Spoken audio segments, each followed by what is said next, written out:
La revue de presse d'Europe, Olivier Delagarde. On reparle de la guerre en Ukraine ce matin. Oui, c'est vrai que selon le principe du « une information chasse l'autre », l'Ukraine avait quitté depuis quelques semaines la une de vos journaux.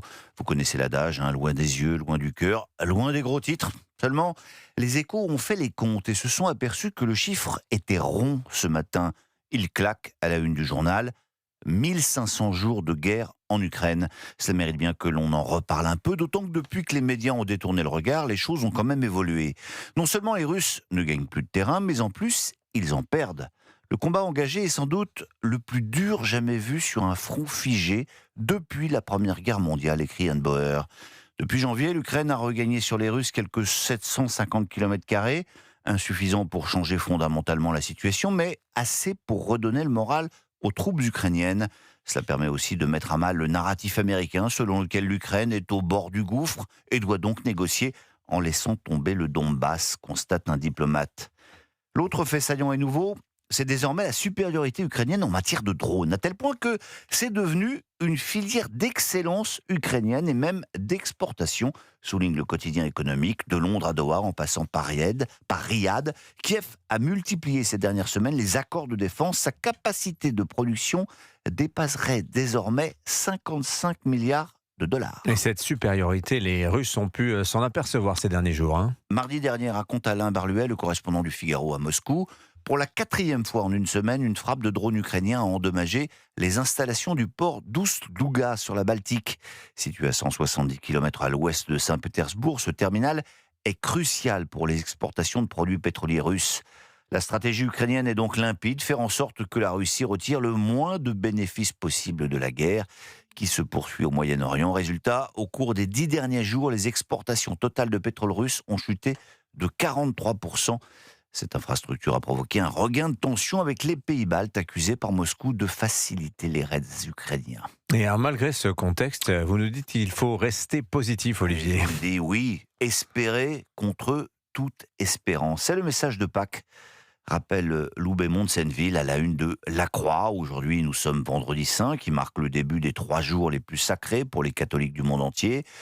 Dimanche, en proclamant la résurrection du Christ, ils célébreront la victoire de la vie sur la mort. Et puisque l'on parle du mystère de Pâques, La Croix consacre aussi un petit papier à la future rencontre entre Emmanuel Macron et Léon XIV. La nouvelle est désormais officielle, le président de la République sera reçu au Vatican vendredi prochain. Enfin, serait-on tenté d'ajouter, puisque 2 premiers rendez-vous ont été annulés. Alors les 2 hommes évoqueront la situation internationale, ils pourraient parler de l'Algérie, puisque le pape s'y rendra 3 jours plus tard, il pourrait être plus efficace que Laurent Nunez, dont Catherine Ney nous parlait à l'instant. Enfin, Léon XIV ne manquera pas d'évoquer les sujets qui fâchent, la loi sur l'euthanasie, mais aussi la question des écoles catholiques en France, rappelle Michael Corr. Le Vatican s'inquiète d'un contexte d'hostilité croissant envers ces établissements. En attendant, pas de miracle pour Emmanuel Macron. Non, sa cote de confiance repart à la baisse avec la crise des carburants, signale Les Échos qui publie son baromètre mensuel.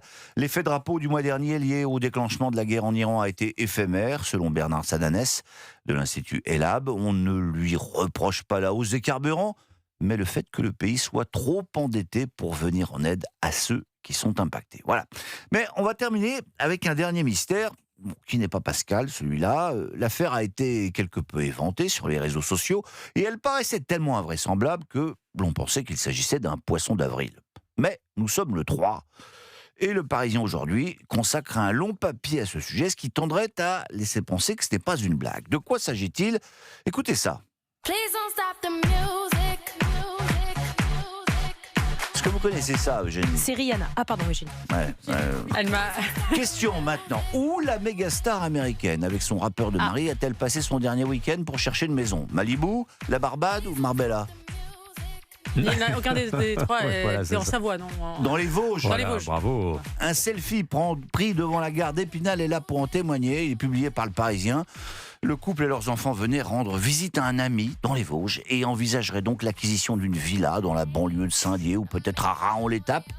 Voilà, on va pas se fâcher avec les Vosgiens, qu'on aime beaucoup, mais... Vous êtes déjà fâché avec les Limougeaux, je vous le dis. On va mais quand bon. même dire que ce choix est pour le moins surprenant.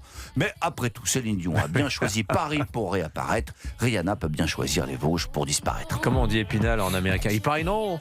Comme ça, Je crois qu'on ne le dit pas, surtout. On va le dire bientôt.